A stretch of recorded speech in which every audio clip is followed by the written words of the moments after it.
We now move on to our second panel, and few things are higher up the agenda for our society and indeed for our industry than diversity and inclusion.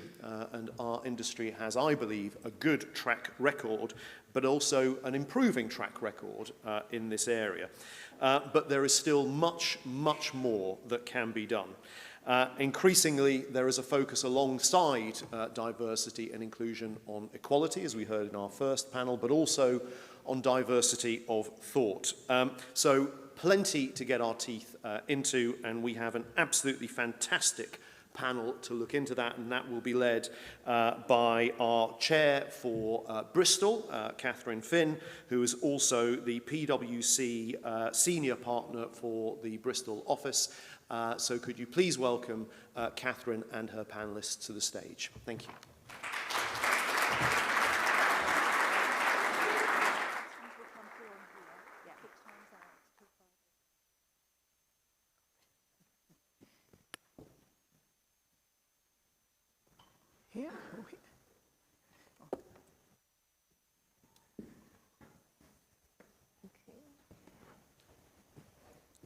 Well, thank you, Miles, and I was going to say good morning. I think we've tipped past midday, haven't we? So good afternoon, everybody, both obviously in the room and watching us online.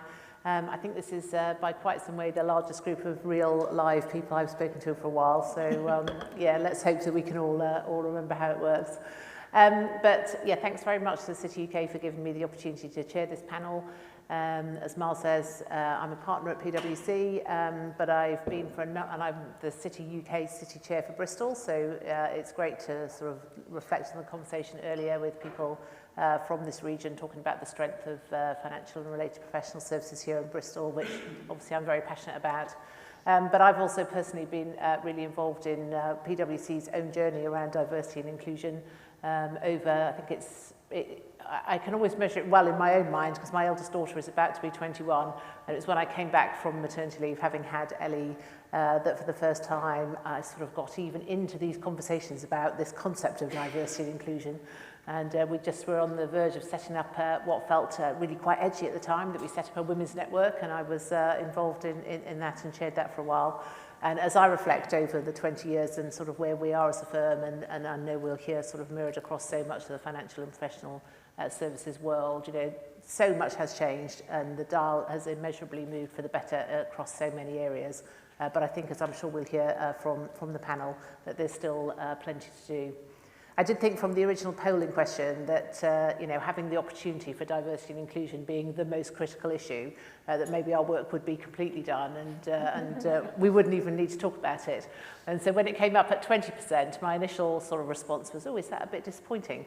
But I thought actually, you know, as I say, if you reflect back 20 years ago, the idea that even 20% of the people in the poll would have thought it was the most critical issue, I think is great. But actually, when you sort of dig a little bit below the other answers, and I think, you know, the previous panel did bring this out quite strongly towards the end of their talk, actually diversity and inclusion driving and being critical to digital and tech, I think is absolutely fundamental.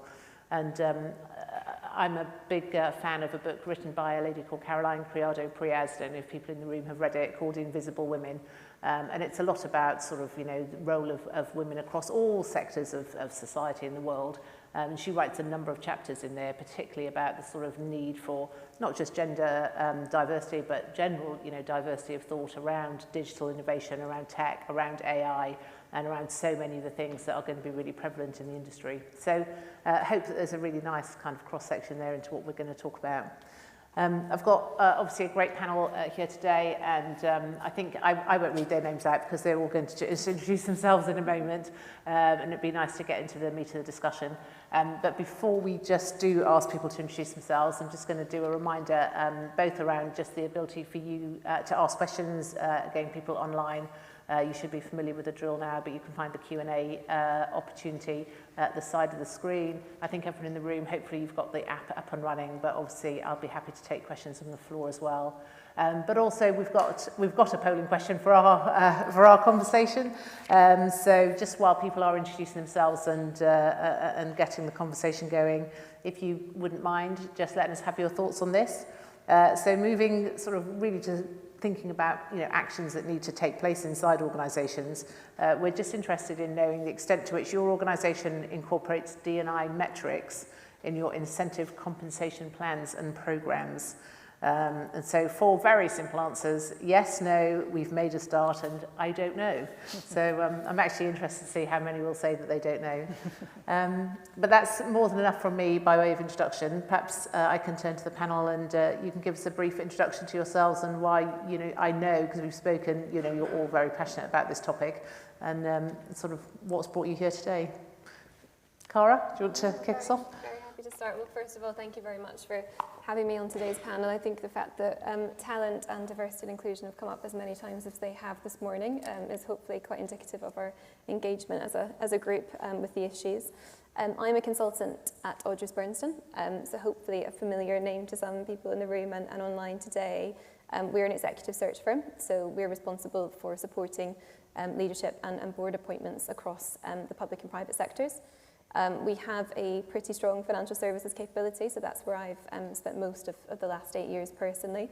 And there we have a huge responsibility to make sure that we're attracting diverse talent into our industry, to make sure that we're breaking down barriers as well, just in the way that we do, engage and attract talent from other industries too. Having recently relocated back to Scotland, to Edinburgh, which is originally home for me, my focus is now on Scotland-based senior leadership roles. And I guess as I was reflecting on some of the discussion that's taken place already today, if I think about when I sort of went into the world of work, if you like, I was born, I grew up, I was schooled, I went to university in Scotland, and to go into the industry I was going into professional services, I thought my only options really are to go to London. If I'm going to progress a career, that's the place I have to be, and hopefully, that need not be the case for people now. I guess lastly, worth mentioning, I'm here also with an NGLC hat on. So Sir Adrian mentioned the Next Generation Leadership Council in his opening speech.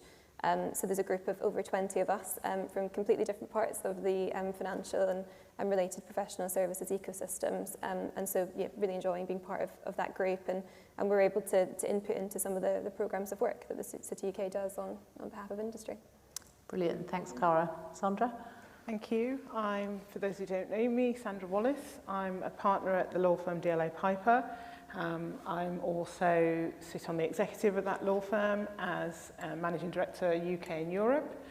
I've been at the firm all my career. In that time I've managed the UK business, and I've managed the employment group, which is my day job as an employment lawyer.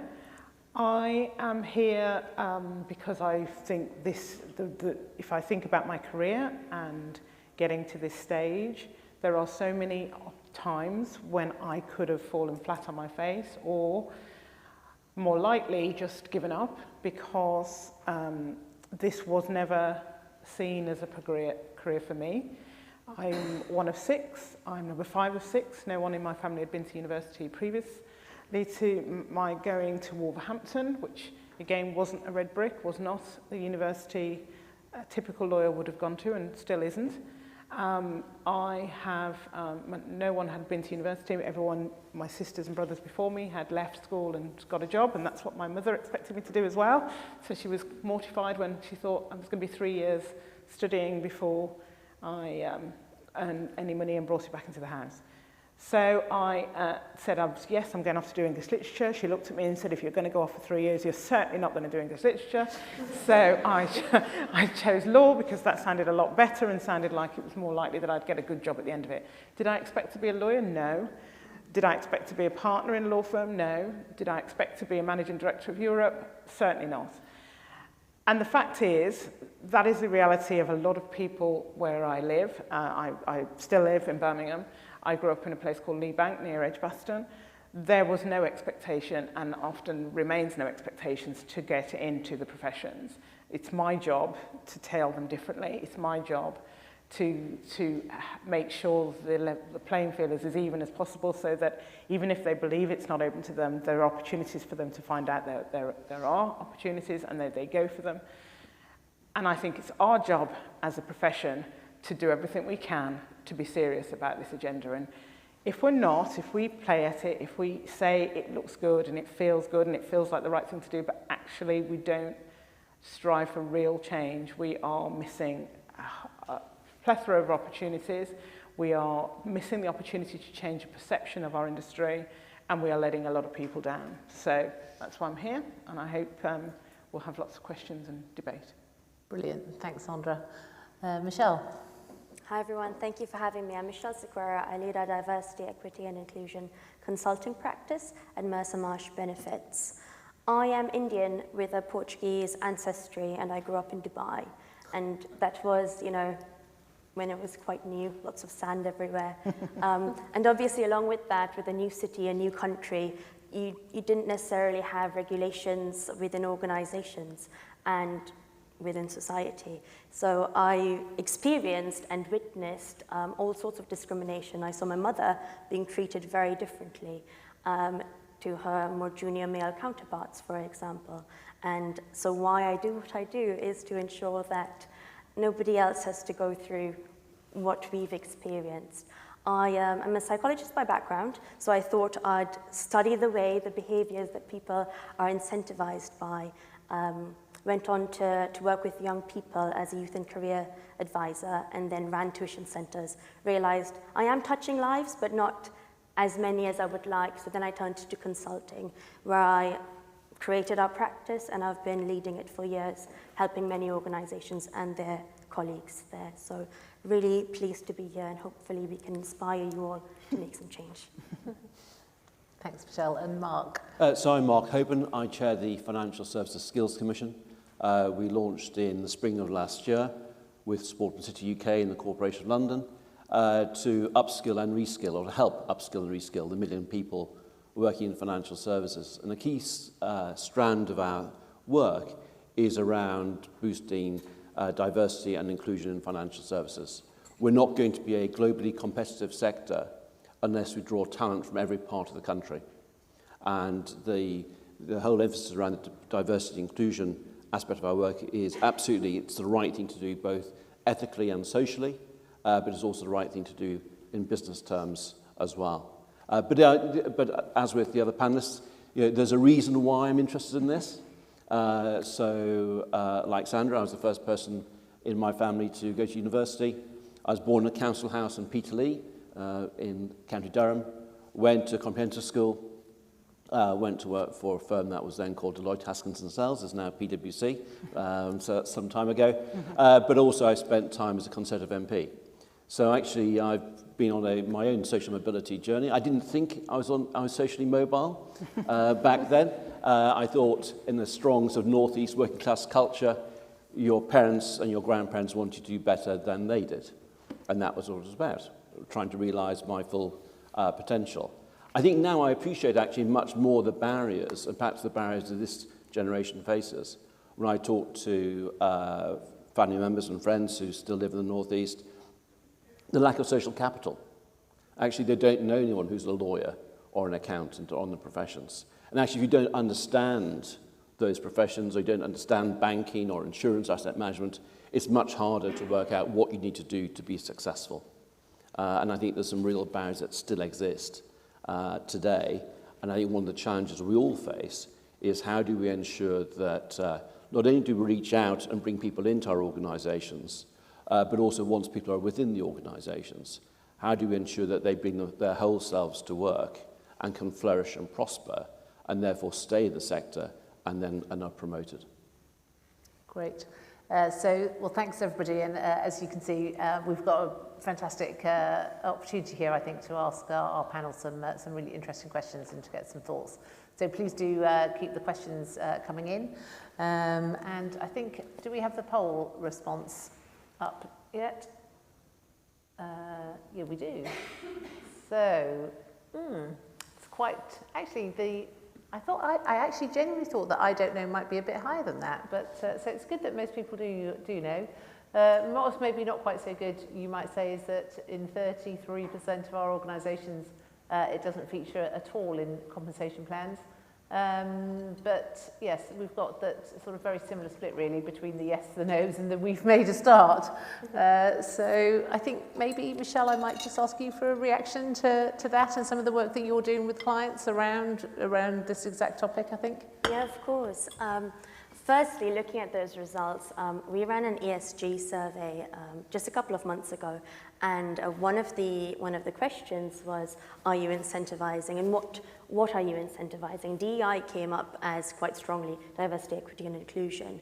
Around 50% across general industry have already incorporated short-term incentives and 40% in long-term incentives. So looking at these, we have a little bit of a way to go. Clearly, 31% are making a start, so let's get there to be aligned to general industry. But I think,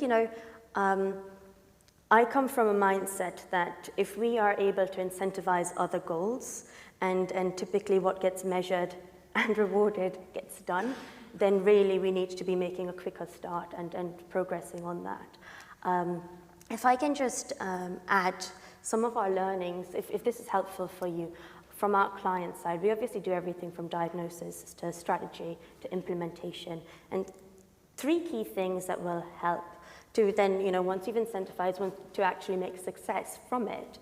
The first is prioritize for sustainability. So many organizations and clients will boil the ocean. They're so excited to do everything and make a difference, yet the unintended consequence is that we get burnt out and we lose momentum. So use data to understand what's going to make the most impact and stick with that, and then you'll be testing and actually notice a difference. The second thing is, don't just engage senior leaders. Our Let's Get Real About Equality study said that over 70% of senior leaders and board members are engaged, and rightly so. Hopefully it's more now. But only 30% of middle managers are engaged, and even less so of employees sometimes. So we talked about communication in the earlier panels. We've talked about individualizing the statements to reflect with everybody. Ensure you're engaging everybody, and that'll definitely help you with your metrics there. And then the third thing is, with a lot of clients we see, diversity and inclusion is a nice to have with HR. It really needs to be in C-suite. Have somebody there representing and talking across as a business imperative. And then once you set those metrics, you're likely to see far more success. Hopefully that helps you all. Mm-hmm. Thanks. And Cara, how do you see this in terms of, we'll talk a little bit perhaps about attracting talent into the industry. Do you see things like this making a difference to how people make their decisions about where they want to work? Yeah, I think where we see this happening, if I think about clients that we work with across professional services, or indeed within some of the financial services firms, typically where this is being done, it's being done at partnership level, or it's being done at senior leadership levels. I think it's really important that it doesn't detract from a sort of broader conversation about really driving the right culture and behaviours across an entire organisation at all levels. I think we need to be thinking about diversity and inclusion in the broadest sense as well, thinking about it as it relates to disability, as it relates to people who are neurodiverse, female returners. So I think, making sure that we are giving the broader message about inclusion in the broadest sense, because, diversity starts with inclusion, and thinking about that in the broadest sense of the word. I'd also maybe add, just related to that, I think, one of the features that will help us attract more diverse talent is just feeling a bit more accessible as well as an industry. I think we do maybe still, suffer from associations with it being, a more natural home for certain groups of people. So I think the more that we can do to make the industry feel accessible, the better. And I think there's still a lot more work we can do in that domain. One of the things that struck me in the previous presentation, and there's some really fascinating insights in there, but a few times then the Q&A, Emma was highlighting the difference between sort of what policymakers and perhaps people think and what the public thinks. And when you talk there about the sort of almost the face of the industry, do you think there is a gap between back to this sort of public perception versus what's really happening inside our organisations? I think so, absolutely. I think the perception from other industries, I think the awareness in our own industry of what we do and what we do well, I think is clearly more apparent. But I think, outside there's a lot more we can be doing. I think one of the areas I'd highlight in particular is just actually awareness of the diversity and breadth of the opportunities that do exist within our sector as well. I think the awareness that we all have, and Miles joked earlier about the TheCityUK statistic about the proportion of jobs outside of the City of London. I think that is less well recognised in communities out with our sector. I think the more that we can showcase to people that if they come into our industry, there are pathways there for them, you know, to hold senior leadership roles, and, you know, to not need to spend your time in the City of London. I think, it's a huge area of focus. Okay. Sandra, I mean, you had until very recently have actually been a social mobility commissioner, I think. I mean, obviously your perspectives here are just so insightful for many of us to listen to, but interested in what you sort of have really learnt from that role and sort of bringing that back into our industry. Yeah, it was a great 3 years, and along, in fact, with my City UK role, which is a regional role, I was able to bring that regional focus, which City UK saw many years ago, into the Social Mobility Commission role.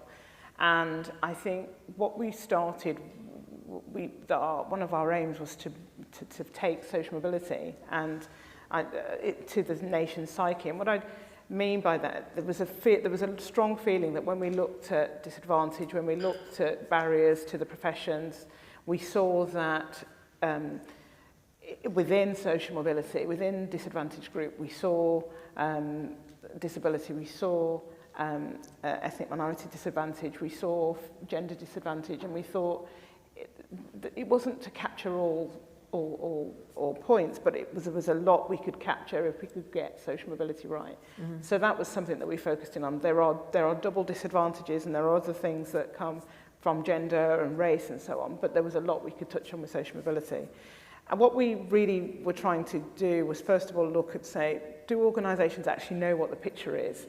You know, we spend a lot of the time talking about it, having the policies, but do we actually know what the picture is within our organisation? And sometimes it was easy to tell if it's male, it's gender, it's very easy to potentially say what's our stats, where are we? But other types of diversity, we really thought it was important that as organisations we should be thinking about understanding what the makeup of our business is. And that was why we did a lot of toolkit work to help the industry have the right questions to ask, to understand what the business case was, to understand how we could go about asking questions in order to understand the business. We also thought it was really important to understand inclusivity on the diversity agenda as well, because with upward mobility potentially comes downward mobility. Mm-hmm. If a group is championed or appears to be championed, or we're making strides, then someone else potentially feels a little bit out, a bit disadvantaged. Yeah. So it's very important that organisations, and we felt as a commission, that the agenda was about inclusivity, because you couldn't have a situation where anyone felt out of it or left behind. Yep. And it wasn't about that. For any group, it was about trying to level the playing field. So that was a message we thought was important. So then measuring an organisation, so we spent a lot of work on data collection and driving that on inclusivity, and then progression. Because a lot of work has been done in most of our industry on entry-level roles and attracting graduates. Yep. To make ourselves feel very inclusive, but then we're losing, as Mark was saying, along the way, people not feeling they could bring their whole self to work when they'd got into a sector, when they got into our industry, and were leaving or not progressing as quickly as their peers. And that was something that I think, as a commission, we thought was very important, that a business focusing on looks at and says, how do we decide who the next manager and director is? How do we decide who the next partner is going to be? How much of that is still very much, do they feel and look and act like me? Are they the big billers, and are they the type of people we see? And that sort of work we also focused in on with some of our work on with the civil service, very helpfully let us looking at their organisation. So all of those things very critical to driving the diversity we felt and the commission focused on. Yeah. And I guess, I think, Michelle, you just made the point about kind of what gets measured gets done. And actually, Sandra, listening to you talk there, that is something that at PwC we've been really focused on over the last couple of years around social mobility. And actually, for the first time this year, we reported our social mobility pay gap in our annual reporting accounts. So obviously we've had gender pay gap, we've had ethnicity pay gap, and this was the first time that we had an attempt at effectively, from information that people were happy to declare about themselves, to track the social mobility pay gap. And I think it was about 14%. I think it was slightly worse, if that's the right word to use, than actually gender or ethnicity. And so plenty to unpick there, and that we're really making it a focus and really working on. And to the point about role models, you know, that's championed from the very top by our head of people. Laura Hinton talks very openly. There's all sorts of YouTube clips of her talking about her council estate background and, you know, why she therefore is so passionate about it. And I think, you know, we hear that as well quite often, how sort of individual stories can really help to drive the culture. But, yeah. Mark, there's a question. Well, hang on. I was actually just going to turn to you to say, you know, you finished your introduction with actually some questions, but now I'm going to ask you to answer those questions and sort of say, you know, we talk a lot about workforce of the future. I mean, just maybe some of the key sort of highlights that from the Commission you're really sort of seeing just consistently come to the top, and the things that the industry really does need to work on for the workforce of the future. So I think there are a couple of things. One is, I think, to be really clear about the skills that we need for the future. We are seeing massive disruption in financial services, digitisation, globalisation, demographics are changing the way in which we work. So we need to think about those skills and where we get them from.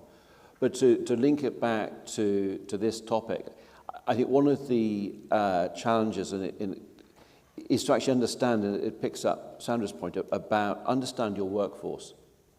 And you know, when we did some work late last year on data collection, we found out a lot of firms who were really knowledgeable about their graduate recruitment demographics, didn't know anything about returners.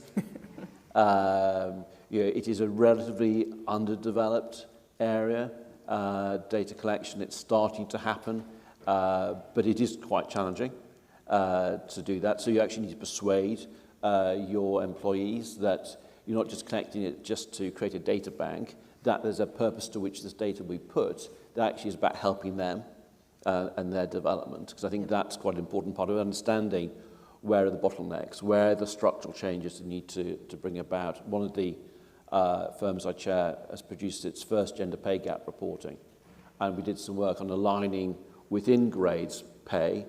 What we now see is that there are some structural challenges. So how is it that we will change our processes around recruitment and retention and promotion to deal with structural gaps within our workforce?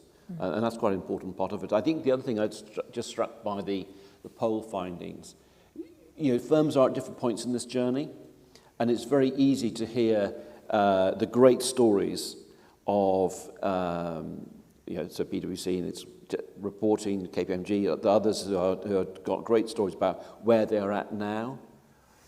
But that's the result of a lot of hard work. So late last year, we published an inclusion measurement guide that would encourage firms, wherever they were in their journey, to start to measure the point at which they were at and the distance to be travelled. So almost to incentivize people to start on this process. And I think there's this is in financial services, I think the very early start of thinking about the journey around diversity and inclusion. And I was struck, Sandra, by your comment about if you focus on one group, is that depressing another group? And I think we've had a really strong and necessary focus around gender. We need to broaden our thinking about diversity and inclusion. We did a survey at Pay.UK, which I chair, to ask ask the employees, what should we focus on next? What should we focus on beyond gender? And actually, there's ethnicity and disability. So there is this sense of trying to find out, you know, where employees want you to focus, because actually you want to harness their passion and their interest, but also thinking about actually what is replicable across protected characteristics and non-protected characteristics. What are the things that work well that you can use to help all employees flourish? And I think there's a danger that by focusing very narrowly on one group, there is a risk about inclusivity in other aspects of the workforce. But I think we'll only succeed as a sector if actually we represent society as it is today at all levels. Because actually people want to see people like them in senior positions. So that workforce of the future has to look like society looks at every level. Yeah. Okay. Great. Michelle, there's a question that's come in from somebody sort of talking about the points that you made. It says, you know, great point about not boiling the ocean and being focused and setting some clear metrics. And people just, the question is sort of asking, when it is such a broad agenda, because there is so much that you can do and so many aspects you can bring into this, just what advice you have got around, you know, setting some very clear, doing some areas really well potentially, and sort of then going into a broader agenda over time. Don't know if you've got any thoughts there. Of course, thank you. I'd probably start by reiterating your point there. We need to understand our workforce and what they need. And, you know, I said something about understanding our current state when thinking about prioritizing. Typically, you might want to consider triangulating some data. The first is your quantitative data. So the bottlenecks, you know, where have we got representation gaps? Where are we actually hiring and promoting unevenly, or actually seeing pockets of our organization leaving us? Are we seeing trends there? Understand some of that. Are we paying differently? You know, look at pay equity beyond gender pay gaps. Look at your performance management and biases in ratings, etc. So understand the quantitative side. Understand the qualitative. So your employee voice. What are people telling you about differences in your employee experience, and what is actually important to them? That'll help you prioritize quite nicely. And then third, policies and practices. Are people experiencing those policies through the practices, or do we just have really great policies and nobody knows how to access them? I'll give you a great example. Well, I think it's good anyway. I worked with a global pharmaceutical organization, and they said, Michelle, don't bother with our flexible working policy. You know, we've got a really good policy. And they did.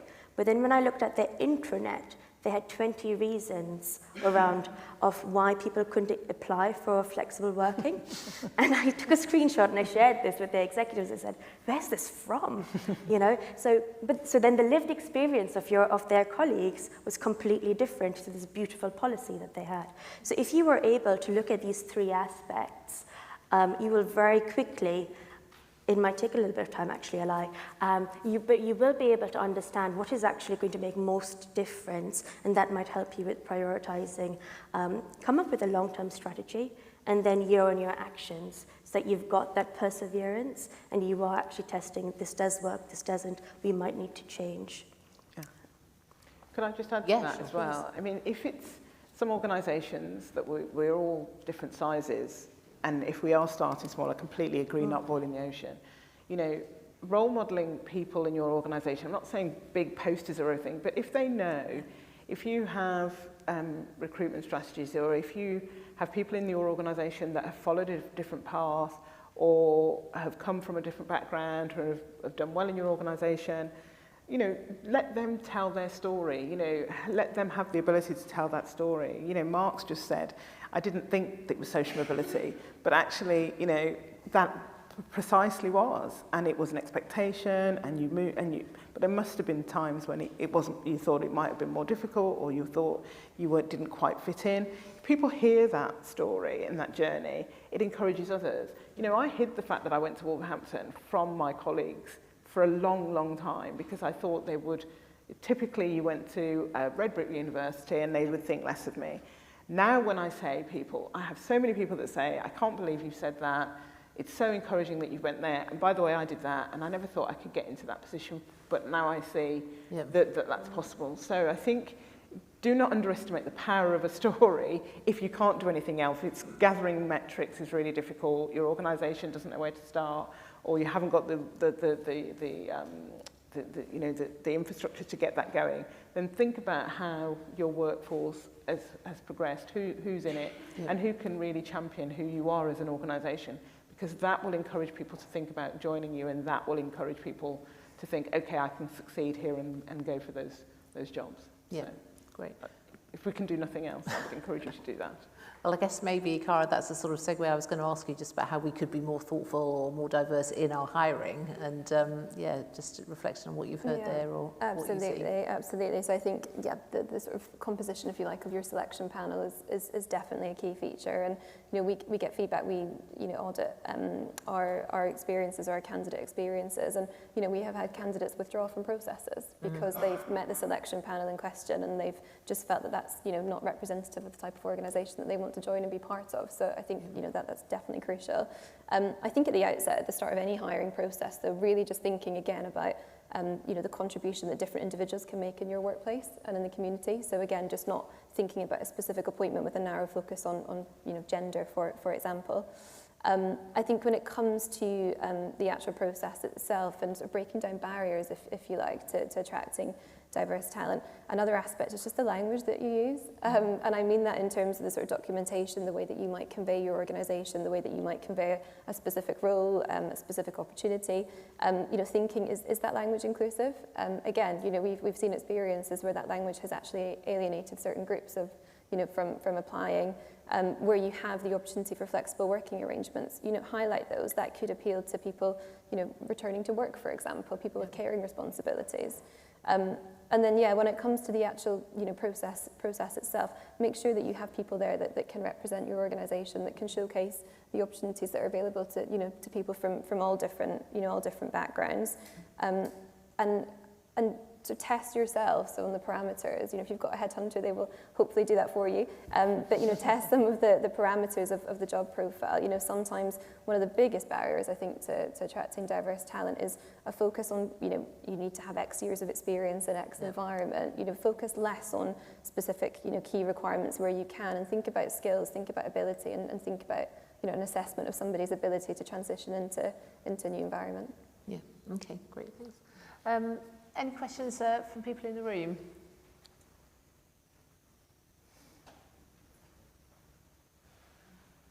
There's one down there. Sorry, the lights are right in my hand, I can't actually see. But, Hi, my name is Sandra. I would have actually two questions, one for Sandra and one for Michelle. The question for Sandra is, how do you measure inclusion, which I think is harder to measure than diversity? And the question for Michelle is, the lack of diversity and inclusion is often grounded on unconscious bias. How do you change this? So I don't try, measuring inclusion is about look and feel, it's about a culture. I don't think it's something that you can test in terms of numbers. What you can test it, I tend to find, is attitude surveys in an organisation to get a feel for what people are saying are the critical things. You know, when you see that word cloud, what if someone were to put a word cloud together about your organisation, what would be the words that are going to stand out? And they're going to be the words that really tell you if you've got an inclusive environment. So I think for me, the only way you're going to find out is to speak to your people on a regular basis, and over time asking them a similar question as your strategies come into play, as your focuses change. How are they responding to that question about your organisation? What is going to be in your word cloud ultimately about the way people feel you treat them, about how inclusive and included they feel? So it's something you track. I think you can only track by asking the question, asking it over a period of time, testing your policies with people, and really asking them to reflect and give honest feedback. People will see through you if we're not authentic, and they will tell you, you know, especially in an anonymous format. So that was the way, you know, we have as an organisation tried to do it, for example, and I hope that would help. If I may add to that before I answer your question, many organizations are looking at inclusion indices, so using those sentiments and those items in the likes of engagement surveys, pulse surveys, etc. And you're looking at items like, I feel like I belong, I feel like my manager treats me fairly, my organization values me, etc. A study just a few months ago highlighted there's a disconnect between what the employers think are reasons why people leave an organization, typically pay by competitors, but actually what employees say, which is the top 3 reasons is, I'm not valued by my organization, I'm not valued by my employer, or my manager, sorry, and I don't feel like I belong. So if you're testing items like that and you put it into an index, you can track changes to that. And then your second question that was around unconscious bias, if I recall correctly.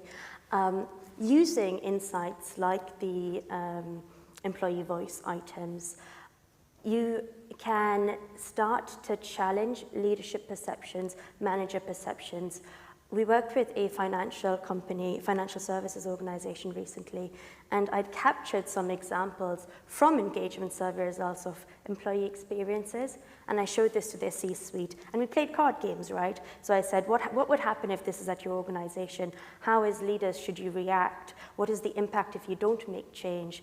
And one of the people, well, actually a few people said, well, why are you showing us this, Michelle? This is, this is not our organization. And it was super impactful to tell them, no, this is your organization. This is what your colleagues are telling us. So, there are ways that you can break down barriers by showing them the true experiences. I would also say, don't just do unconscious bias training. That is not going to solve much. If you just do it as a one-off in an onboarding session, and lo and behold, everyone is no longer biased. It doesn't work that way. Make sure you've got a journey with, nudges to challenge behaviors constantly. And it's not going to change overnight. It's not going to change in a month or even a year, but you will probably see change in another few years after. So hopefully that gives you a few snippets to help you there. Thanks. Any other questions in the room? Yeah. Emma, I can see you. Thanks very much. I wondered whether Sandra could tell us about the Socioeconomic Diversity Task Force that she's co-chair of, that Katharine McGuinness chairs, and whether the panel could help us really. One of the things that the task force is doing is trying to collect data, and it goes to one of Mark's points, on the socioeconomic diversity of their current employees. But the feedback we're getting from our member firms is that asking what your parents did when you were 14 is seen by some as intrusive, and they won't answer that. So how do we sell that to the employee to actually answer those questions so that we can get the proper data set there in the first place? Thank you. Well, I don't want to steal Catherine's thunder. So the task force was put together after research that the Bridge Group very kindly did for us as a sector, and looked at where people at the senior levels in an organisation came from in terms of socioeconomic background, and found that there was some startling statistics that people from lower socioeconomic backgrounds weren't making it to the top of our sector effectively. I'll let Katharine give the stats and so on. And so we really wanted to look as a task force, and John Glenn MP sponsors the task force, City of London Corporation. We have set ourselves a task of looking at that and what we can do to improve progression chances on social mobility in the sector. So we've got 3 work streams. We're looking at industry consultation, understanding what industry is saying to us about making the improvements. We're looking at whether we need a membership body that's focusing on socioeconomic diversity and improvement. And then we're looking at the business case and the branding and how we communicate about this. And those work streams are what beavering away. We've got till next 2022, but we want concrete actions for the sector, for the industry going forward. So that's something that we're working on. And I think it's really, what I can say is I've been overwhelmed by the support industry has given us, this sector has given us, in terms of being engaged, wanting to take part, wanting to be involved, wanting to make a difference. So it's a real positive. We feel that very positively from the work we've done already. What I would say is that question, it feels intrusive, Emma. I completely get it. My mother was a cleaner, my father was a painter and decorator. When you're an MD of a global law firm, saying that to people is not an easy thing to do. But if people understand why you're asking, that's the issue. We've got to make people understand that we're not asking just sort of to embarrass them, or to make people that have gone to Eton and then Oxford and Cambridge feel excluded. This is about saying, do we want diverse organisations really? And can we have those when we're only representing one section of the population? Are we really getting the best in our industry if we do that?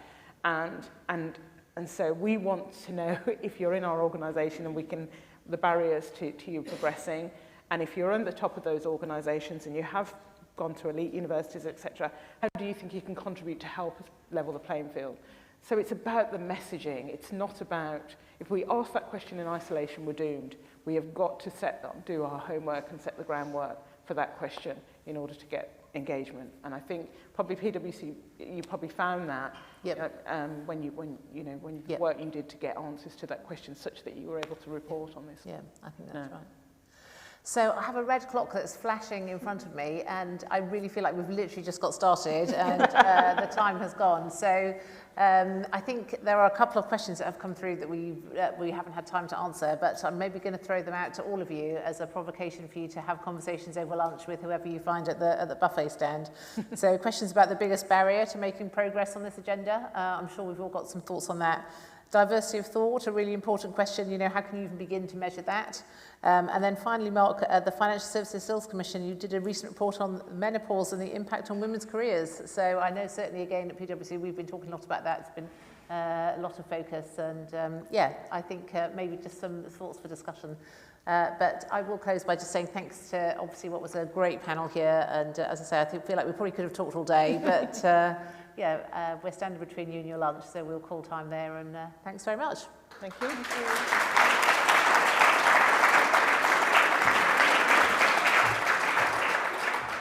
Can I just thank the panel? That was a truly inspirational discussion.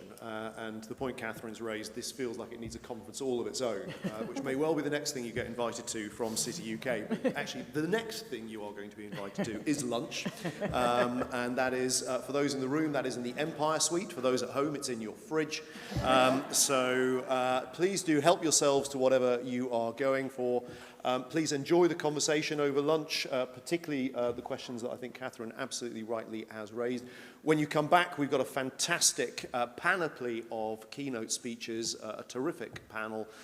Please do return back to either your link or to this room at 2 o'clock promptly, and I look forward to seeing you then. Thanks very much.